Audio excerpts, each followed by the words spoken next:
Et pour l'heure, sur Sud Radio, place à l'invité d'André Berkoff. On accueille tout de suite Erwan Devez, dirigeant fondateur de Neuroperformance. C'est un cabinet de conseil en neuromanagement, consulting, conférencier, auteur, formateur en neuromanagement donc, et auteur de ce livre surtout. Est-ce que le pouvoir rend-il fou? C'est publié chez Larousse. Alors, Erwan Devez, bonjour. J'ai lu votre livre et effectivement, on peut se poser des questions. On le sait déjà. Vous savez, on disait le pouvoir corrompt. Le pouvoir absolu corrompt absolument. Alors, si le pouvoir rend fou, est-ce que le pouvoir absolu rend absolument dingue? Vous en parlez, mais on en a parlé un peu hors micro. Là, on s'est entretenu un petit peu et vous me disiez qu'au fond, c'est quelque chose qui vous passionne parce que ça vous a touché personnellement, il faut le dire, mais qu'est-ce que ces neurosciences apportent? Quelles sont-elles? Parce que faut peut-être expliquer bien ce que c'est que les neurosciences. Bonjour André, bonjour à tous. Alors oui, effectivement, les neurosciences, on en parle beaucoup depuis quelques années, mais ça mérite peut-être un petit mot d'explication. En fait, on vit aujourd'hui l'âge d'or de la recherche en neurosciences, c'est-à-dire, encore une fois, en toute humilité, on commence enfin à comprendre le fonctionnement du cerveau. Et donc, dans le cas précis, le fonctionnement du cerveau des hommes et des femmes qui sont en position de pouvoir. Et Dieu sait s'il se passe des choses dans leur tête. C'est un feu d'artifice. Mais est-ce que vous avez l'impression, alors justement, vous avez fait le livre et je l'ai lu et justement on va parler de ce contenu, est-ce que les gens de pouvoir... Est-ce que les gens dits, normaux, ce sont des gens normaux aussi, mais des gens qui n'ont pas, le citoyen lambda, l'homme ou la femme lambda, est-ce qu'ils n'ont pas les mêmes tentations, mais elles sont peut-être moins exacerbées parce qu'ils n'exercent pas la même situation de pouvoir? Est-ce que tout le monde n'est pas un peu fou? Alors, c'est ce que disait Montesquieu, il y a dans l'esprit des lois, c'est une expérience éternelle que tout homme qui a du pouvoir est porté à en abuser. Et c'est vrai. Et c'est pour ça que moi j'ai toujours un regard assez tendre envers nos dirigeants, parce que nous tous autour de la table, tout le monde autant qu'on est, on a forcément un jour ou l'autre dans notre vie un instant de pouvoir. On peut avoir du pouvoir chez soi, dans la famille, à son travail, etc. Des collègues, etc. Et c'est très difficile de vivre cette notion de pouvoir. Et c'est d'autant plus difficile que finalement, on n'y connaît rien. Vous avez fait référence tout à l'heure à une histoire personnelle qui m'est arrivée. Je vais en dire un mot peut-être, parce qu'il y a une dizaine d'années, j'ai une lésion au cerveau. Et je me suis retrouvé à terre, vraiment, c'était même pas du jour au lendemain, c'était dans le cadre d'une opération, c'était un choc, une opération chirurgicale qui se passe pas tout à fait comme elle aurait dû se passer. Et donc j'ai dû aller vers la compréhension. J'ai dû aller vers la connaissance. C'était la seule voie possible pour m'en sortir. Et j'étais comme tout le monde. Je ne connaissais absolument rien à mon cerveau. Donc, il a fallu aller vers cette connaissance-là. Et aujourd'hui, vraiment, j'incite chacun, et en particulier nos hommes et nos femmes de pouvoir, à aller vers cette connaissance. Parce que, vous savez, quand vous êtes face à un syndrome ou une maladie potentielle, quand vous commencez à la connaître, c'est déjà la première étape. Mais alors, y aller comment? Par exemple, vous dites quelqu'un qui... Et vous croyez qu'un homme du pouvoir, qu'il soit dirigeant ou autre, Erwan Devez, il n'a pas le temps. Il va qu'à ses occupations, que ce soit un politique ou un homme d'affaires ou un président, un PDG, etc. Il va vous dire, attendez, c'est très gentil tout ça, mais moi, je mène mon entreprise, je mène mon pays, je mène mon parlement et j'ai pas le temps. Oui, est-ce qu'il a tort? Alors il a tort, il est effectivement, comme nous tous, sous la tyrannie de l'immédiateté, de la transparence. Il est dans cette infobésité, dans cette démence permanente. Moi, ce que je lui dirais à cet homme ou à cette femme de pouvoir, je lui dis, mais justement, vous allez gagner du temps, parce que vous allez mieux décider, vous allez mieux travailler, vous allez mieux appréhender les choses, et donc, in fine, ça va vous faire gagner un temps fou. Vous prêchez votre paroisse, là, de conseiller, cher Erwan Devez, non? Non, parce que, je vais vous dire très franchement, avant d'être consultant et avant d'écrire des livres sur le cerveau, j'étais malade, j'étais une personne qui avait besoin de s'en sortir. Et tout ce dont je parle aujourd'hui, finalement, je l'ai expérimenté au travers notamment de cette fameuse neuroplasticité. Vous savez, rien n'est figé en nous. Notre cerveau est dynamique en permanence. Alors justement, les gens que vous rencontrez, puisque vous conseillez aussi par les chefs d'entreprise, et je voudrais que vous me parliez de ces gens-là, et vous parlez des politiques. Qu'est-ce qu'ils ont de spécial? Et après, on prendra quelques exemples, puisque vous parlez de Sarkozy, vous parlez de Hollande, vous parlez de beaucoup de personnes dans votre livre. Et d'ailleurs, c'est très intéressant à lire, je le recommande, parce que c'est vrai que vous parlez justement des élections, de ce qui s'est passé après, de Jean-Marie Le Pen, de Chirac, etc. Est-ce qu'ils ont, en fait, tous ces gens-là, qu'ils aient pris ou pas le pouvoir, quelque chose en commun? Et ce serait quoi? Alors, il faut distinguer deux étapes. L'étape de la conquête du pouvoir et de l'exercice du pouvoir. Il ne se passe pas du tout la même chose dans le cerveau d'une personne qui est en phase de conquête et une personne qui est en phase d'exercice. Et ça, c'est déjà très, très, très important comme notion. Quand vous êtes en phase de conquête, en particulier pour les politiques, vous allez être à l'écoute, vous allez être très empathique. Bon, en tout cas, une empathie peut-être feinte par moment, mais en tout cas, vous allez être très à l'écoute, il faut très conquérir sympathique. le pouvoir, avoir le maximum de gens qui adhèrent à vous. Il faut rallier à sa cause. Comme nos cousins les grands singes, c'est la stratégie dépouillage. On va être séducteur au possible. Et une fois que vous arrivez au pouvoir, l'exercice du pouvoir, alors que dans la première étape de conquête, vous avez été aussi en hyper-contrôle émotionnel, là, vous vous lâchez. Là, le syndrome du pouvoir, c'est moi, il est tout à fait naturel. Donc, tout l'enjeu pour nos dirigeants, c'est de contrôler cette période. Et d'ailleurs, on le voit très bien en politique, on voit très bien qu'en général, la première année ou la deuxième année d'après-victoire est assez compliquée parce que finalement, c'est un peu le syndrome du brise derrière. C'est le syndrome de la démesure. Et pour comprendre ce syndrome, il faut revenir à ce qui se passe dans le cerveau. Vous voulez dire, on cuve un peu son vin, on cuve son ivresse? Non, on se lâche. On se lâche, on tombe dans l'ivresse. On a été dans le contrôle permanent pendant X années, lors de la conquête, qui est un parcours du combattant. Et oui, et encore une fois, c'est très humain. Et il faut aussi avoir en tête ce qui se passe en fait dans le cerveau d'une personne au pouvoir. En fait, il est écartelé entre deux états. Un état d'intense jouissance, la domination, le plaisir. Alors là, c'est vraiment d'un point de vue cérébral. L'orgasme du pouvoir. Oui, exactement. Et c'est très primaire. Hein. Je vous dis, c'est des zones sous-corticales, le striatum, la dopamine, etc. C'est pas les zones les plus élaborées de la fonction cérébrale. On va continuer à en parler avec vous, Erwan Devez. C'est passionnant. Après cette petite pause. Eh bien, on continue effectivement notre conversation avec Erwan Devez. Passionnant parce qu'il regarde la politique et le pouvoir sous l'angle des neurosciences et sous l'angle du fonctionnement du cerveau. Et honnêtement, c'est au moins aussi intéressant, je dirais plus intéressant que les 400 analyses politiques dont on nous donne le compte-rendu tous les jours. D'ailleurs, quand un homme politique ou un chef d'entreprise va voir Erwan Devez, il lui dit « Bonjour, comment je vais ?» Et en général, il essaie de répondre. Mais dites-moi, Erwan Devez, vous avez commencé par la conquête du pouvoir. Mais l'exercice du pouvoir, on en parlait là.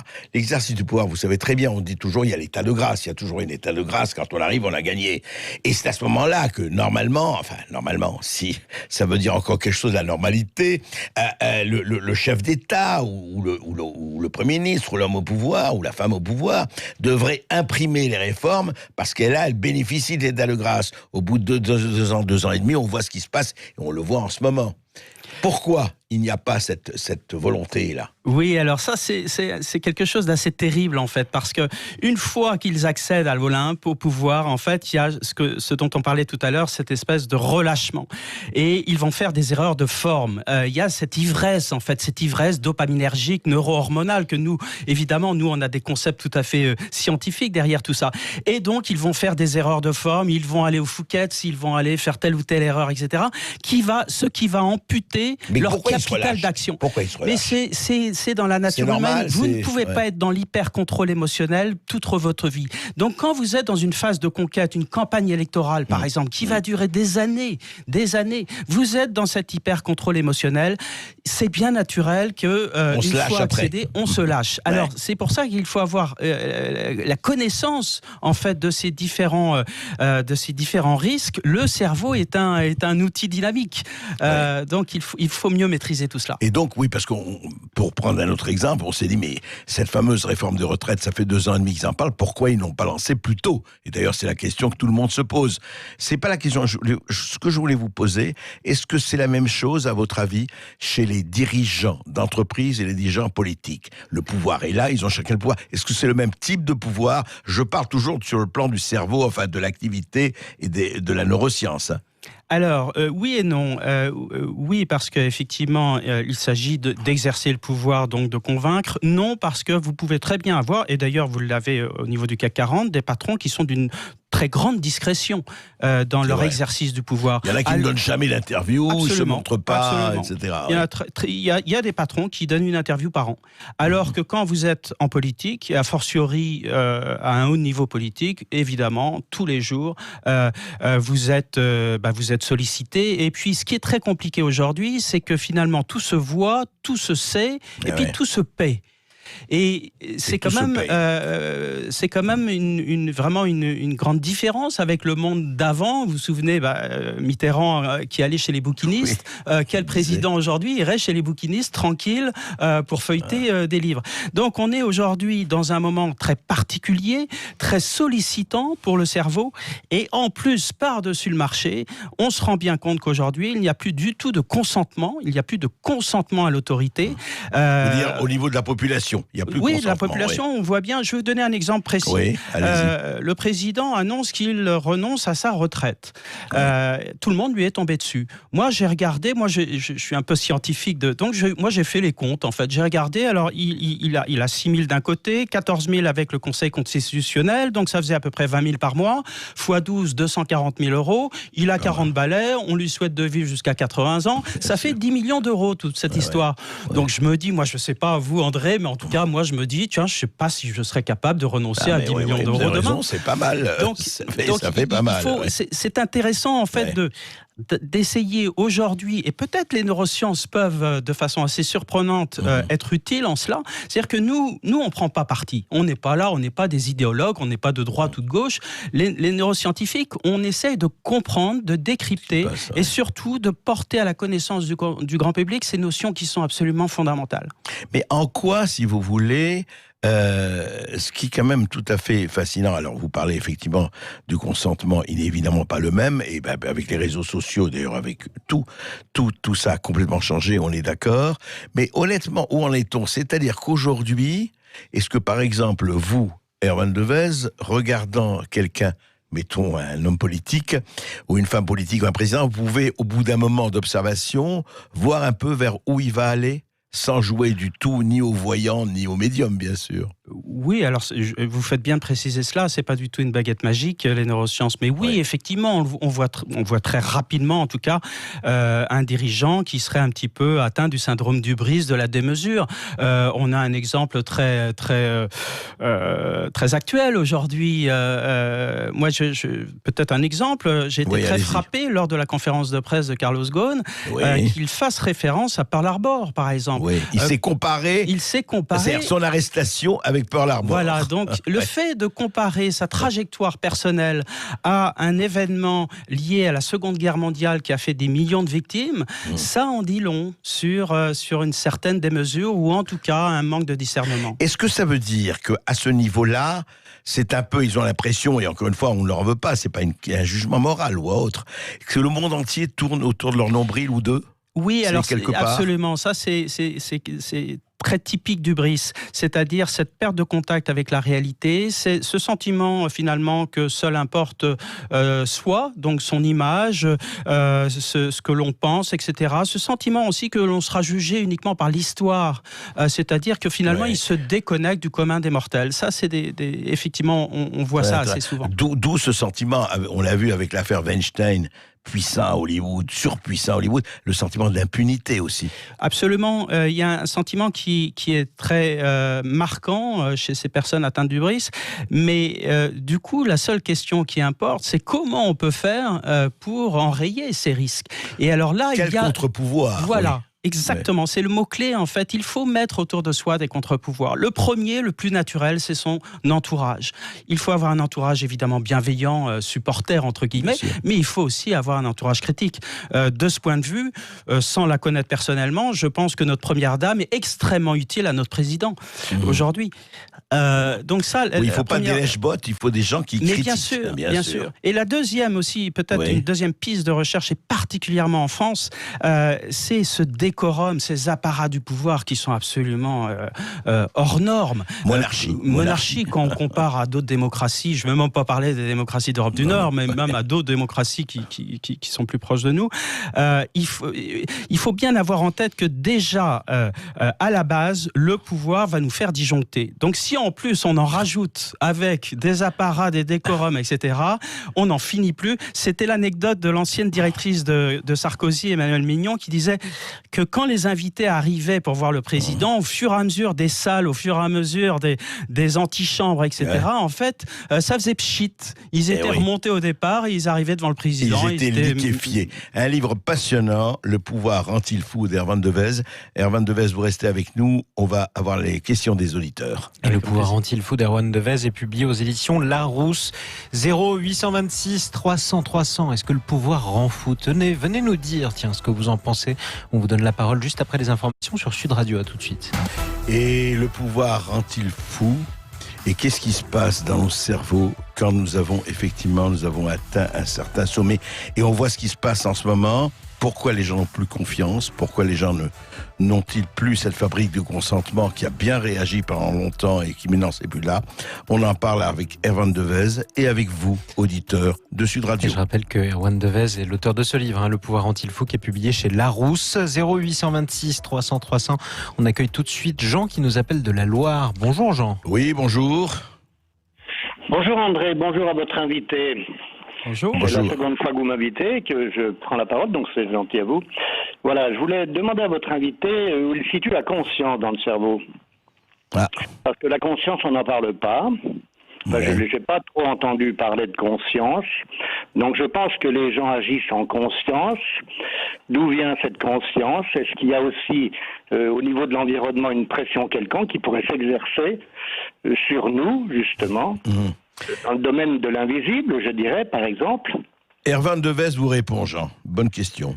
Oui, alors c'est une question très compliquée sur laquelle évidemment les neuroscientifiques travaillent. La conscience, l'extra-conscience, est-ce que au dernier jour, au dernier souffle, finalement, notre conscience va se plugger ailleurs? Alors évidemment, on pourrait parler 3 heures de cette question. Mais est-ce qu'il y a une conscience déjà? C'est quoi? Alors oui, on a effectivement une conscience de soi, une conscience de nous-mêmes, alors qui peut d'ailleurs, et ça, là c'est intéressant parce qu'on va faire le lien avec le sujet d'aujourd'hui, qui peut être singulièrement altérée lors des situations de pouvoir et notamment de l'hyperstress chronique, de cette surcharge cognitive, de cette paranoïa qui va vite s'installer quand on est au pouvoir, et aussi d'un point dont on parle très peu par rapport à nos hommes et nos femmes de pouvoir, c'est l'isolement. Nos hommes et nos femmes de pouvoir sont très seuls, paradoxalement, ils sont très entourés, bien évidemment, mais in fine, ils sont très seuls. Et cette solitude, ce sentiment d'isolement, je me souviens d'une anecdote, Nicolas Sarkozy, qui avait fini par détester son équipe rapprochée après quelques années, parce qu'il considérait que son équipe rapprochée n'était pas à la hauteur, ne lui était pas finalement d'une certaine façon fidèle.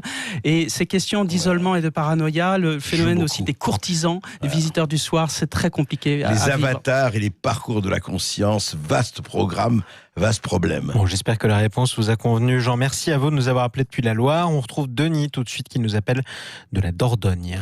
Bonjour Denis. Bonjour, merci de me donner la parole et puis merci pour votre émission. Moi je voulais parler un peu des gilets jaunes et puis des retraites. Alors, oui, allez-y. Des retraites, voilà, je dirais que le fond du conflit se ressemble quand même beaucoup, quoi. Moi, on peut être que solidaire avec la souffrance des gens, mais ce qui me choque, c'est l'inconséquence du Premier ministre, quoi. Cette révolte, pour les gilets jaunes, couvait depuis plusieurs mois sur les réseaux sociaux, c'est ce qu'on a entendu. Alors pourquoi laisser cette situation éclater, quoi, au lieu de désamorcer dès le départ? Moi, j'arrive pas à comprendre ça. Il y avait les 80 km/h, l'augmentation du gasoil, les radars. Enfin, on me dit que c'est la sécurité routière. Moi, je veux bien, mais je crois que c'est surtout le racket du contribuable, quoi. Alors, et puis là, pour les retraites, c'est pareil, quoi. Il va mettre une phrase complètement nulle, quoi. avec les 64 ans, et puis qui met son principal partenaire en porte-à-faux, quoi. Alors, que de casse pour quelques mots, quoi. Et que d'occasions perdues, et que de temps perdu aussi. Hein. Mais bon, après, moi, le mode d'action me gêne un peu. Pourquoi ça me gêne un peu, quoi. Pourquoi ne pas avoir bloqué les administrations plutôt que ou de pénaliser le fonctionnement des politiques, les assemblées, etc. Quoi.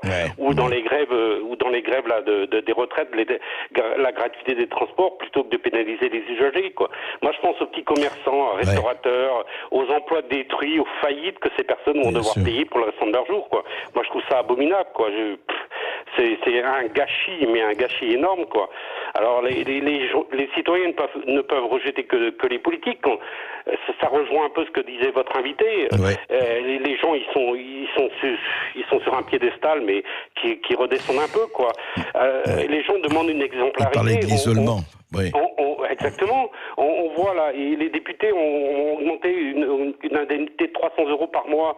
Mais pourquoi? Ils n'ont qu'à faire avec leur budget. Comment fait une personne qui a le SMIC? Il fait avec son budget, point. C'est tout. Alors, il y a une chose quand même aussi qui n'est pas logique. Quand on voit le plafonnement il faudrait voir un plafonnement des indemnités pour ces politiques. On voit des gens qui ont été hauts fonctionnaires, qui ont été ministres, qui ont été maires, qui ont été je sais pas quoi, et qui après encore un emploi de placard doré avec des indemnités pas possibles. Ah oui, sacrées indemnités quand on les replace pas dans tel ou tel endroit. Ouais, vous avez tout à fait raison. C'est pas acceptable. Alors, comment ça montre un peu d'exemplarité? Ce que disait votre invité par rapport à Macron, qui tire un trait sur sa retraite, c'est bien. Moi, je trouve que ça, c'est bien. Ça, c'est du positif. Mais par rapport à ça, combien d'autres en abusent? Et des hauts fonctionnaires qui sont dans ces mêmes cas-là, quoi. Alors, voilà. Tout à fait. Écoutez, il y a justement, et dans le prolongement de ce que vous venez de dire, Erwan Devez, est-ce qu'il n'y a pas ce problème? On le voit là,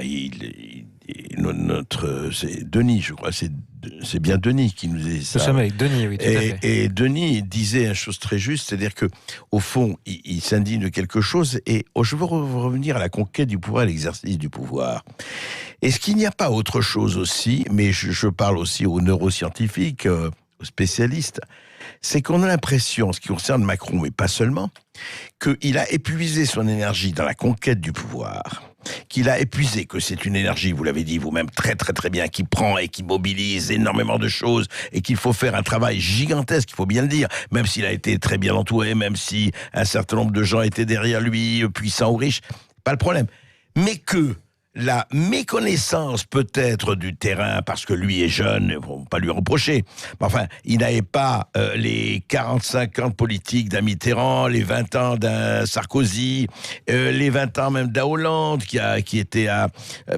est-ce que donc, quand il est arrivé au pouvoir, est-ce qu'il n'a pas eu, au-delà même de la concentration et du relâchement, est-ce qu'il n'y a pas quelque côté, une espèce d'ignorance ou de dire « Oui, mais alors écoutez, je n'ai plus d'idées, ma capacité a été extrêmement sollicitée par ça, et après maintenant, oui, il faut que je vois ce que je vais faire, on va voir. » Est-ce qu'il n'y a pas de ça ? Alors, c'est une excellente question. Il y a une piste de recherche au niveau des neurosciences qui est passionnante sur ce sujet et qui renvoie à l'empathie. Quand vous êtes dans la phase de conquête du pouvoir, votre empathie fonctionne à plein. Il semblerait que quand vous êtes arrivé au pouvoir, ce qu'on appelle, nous, le système neuronal miroir, pour résumer, ce sont les neurones empathiques, il semblerait que ce système commence à dysfonctionner. Ce qui après la conquête. Après la conquête. Ah ouais. Ce qui aboutit à vous distancier du commun des mortels, à être moins empathique, à perdre le contact avec la réalité et donc à faire des erreurs. Donc ça, c'est une piste de recherche qui est tout à fait intéressante parce qu'il faut aller plus loin. Si tel était le cas, effectivement, on comprendrait bien des choses a posteriori. Et puis la deuxième chose dont votre auditeur a parlé, dont Denis a parlé, c'est l'exemplarité. Et je voudrais dire vraiment un mot sur ce mot qui est parfois effectivement un peu connoté, un peu contesté, mais ce qui était accepté ou toléré hier ne l'est plus aujourd'hui. C'est ainsi. On peut être pour ou contre. Moi, je veux vous dire, je m'en fiche, je décrypte. Donc, la notion d'exemplarité... Pourquoi alors?